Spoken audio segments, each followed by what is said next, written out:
Hi everyone, I'm filming from the same location as yesterday's video, and this time it is actually not dark out.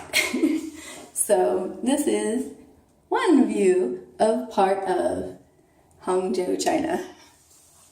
I love to travel, so I hope you enjoy these tiny little snippets that I do as well. Isn't this freaky? This is just a glass wall that's probably not super stable, but I'm leaning against it anyway. Oh my gosh. Okay, so I actually have a burning question tonight. Here we go, my burning question. I started to color code. Wait, I have to go get my note card so I can show you my progress today. Wait, pause. Okay, I'm back. All right, so I started to color code. I don't have, for some reason I thought I'd be fine traveling for work for 3 days without my laptop, and I don't need it for work, but I need it for everything else. So I don't think I'm going to be doing that very much from now on. But I did have this old list from learnmandaриnchinese.com, which was one of the first lists that I printed up with common radicals. And this list had 183 common radicals. And these were some of the first radicals that, well, actually the first list I learned off of was Gabe Weiner's 100 Most Common Radical deck that was on his Anki deck. That was on his website. Then the second list was this list here, and that was 183. So I was like building out my radicals, and I never got completely through this because part of the way through this I started to add in the pronunciation, and that has overtaken, although it's also added and made things easier and really rounded out the language for me and made it easier to remember a lot of things. So no regrets there. I'm still working on these. And then I've expanded out to all 214 radicals because that's it, damn it. I'm just going to learn all of them. I don't care if there's some that are rarely used. I feel like if I'm going to learn 183, I'm going to learn 214. It's just the way it goes. So, but I did have this with me, thank goodness, even though I don't have my computer. So what I did last night, I don't know if this is going to come out right, is I just kind of scribbled, I went into Pleco and I just scribbled some of the pinyin and the colors. And here at the top, I have my little cheat sheet. I think that might come out backwards, but I'll try anyway. The cheat sheet of the different tones, like tone 1 is orange, tone 2 is green, 3 is blue, 4 is red, just like I said in the video yesterday. So what I did today at work, I didn't have a lot of time, but I had a little bit of time, and I started to make these tiny, tiny flashcards. I don't know if you can see the color on that, but that's green, and on the back I have that. I'm going to add more. This is one of the ones I had the pinyin and the tone, but I didn't have the meaning on. And I don't have an orange, I don't have an orange marker or pencil, so I had to go over it with a highlighter just so it would definitely have the orange color with it, which might work in the long term, to be honest with you. Orange highlighters are easier to find than orange pens, but I don't know, that's what I'm doing right now. And that one there, so you can get an idea. Let me get a blue one. Where's a blue one? There we go. There's a blue one there. And these are my horrible, horrible strokes on things that I'm not, on radicals that I'm not that familiar with. So if they only vaguely look like the radical, that's gonna have to be close enough now until I can get closer to like a tracing where I can print out bigger ones and then paste them to here, that kind of thing. So this one actually has the meaning at the bottom as well. So I did a few of those. This is my favorite guy. Remember him? I used to call him Ooga Booga Man. Now I know his name even if I can't say it. Hey, I don't know how to say it, but I will learn. I will learn. And so you get the idea. So I was making those, and which leads me to the burning question, which is I find both the accent marks with the tones and the color coding with the tones and the spacing between the syllables really helpful in pronouncing and understanding the meaning behind the syllables and the words.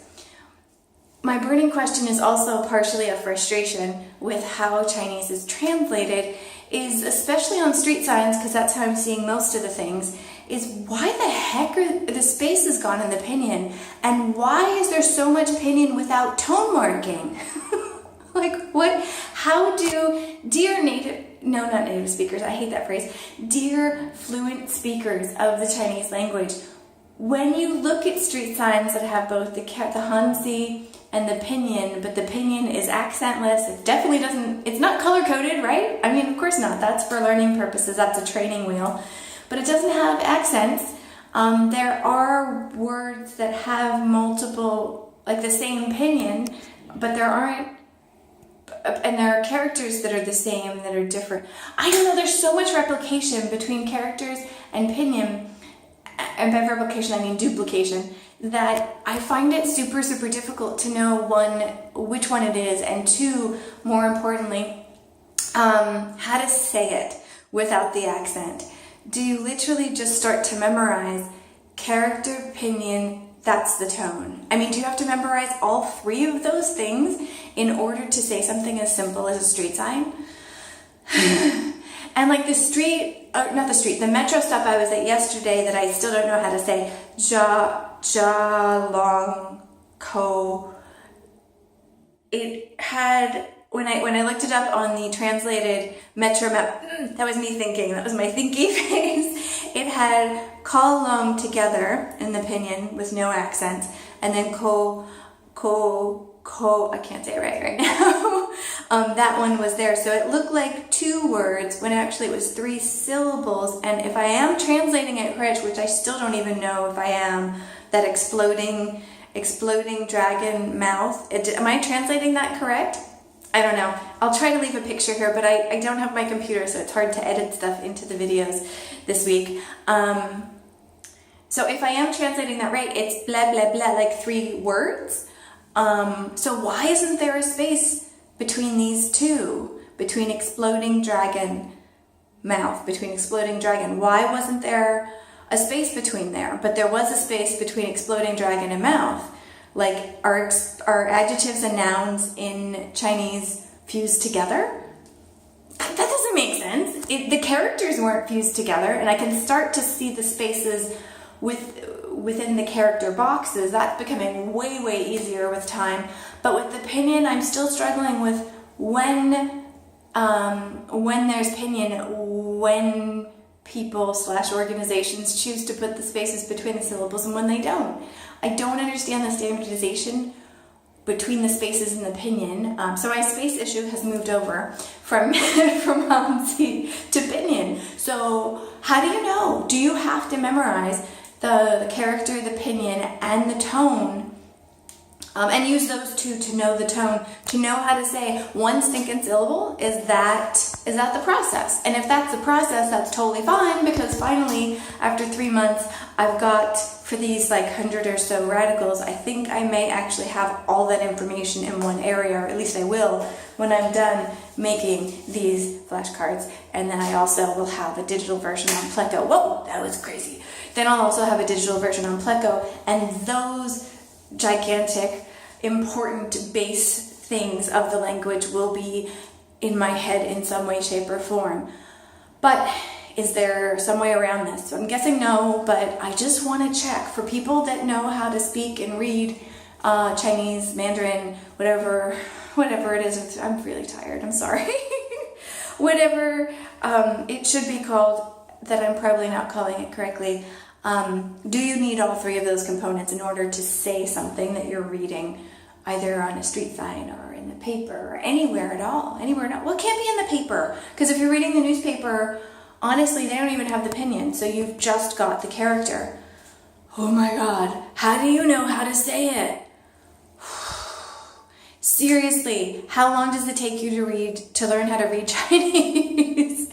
This feels like a Herculean feat that I might actually get to like 5-10 years in the future. And I don't have that much time left in my life. I'll be I won't be a grandma, but I'll be like super old granny, pink pants, red lipstick, and like gray long hair, trying to like sound out my first sentence. That's the pace that I'm going right now. Anyway, so my burning question again is, how do you read this stuff? How do you read the pinyin without accent marks? And how do you know which character it is? If it's just the characters without even the pinyin that doesn't have the tone accents, and certainly not the color coding, because color coding is only used in the learning material. So how do you know? How do you know how to say things? What do you rely on? And that's it. That's my question. That's my question. I'm stopping right there.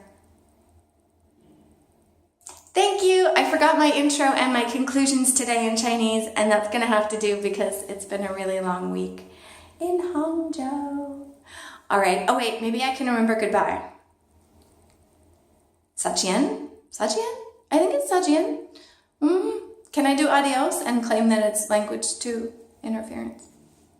Bye!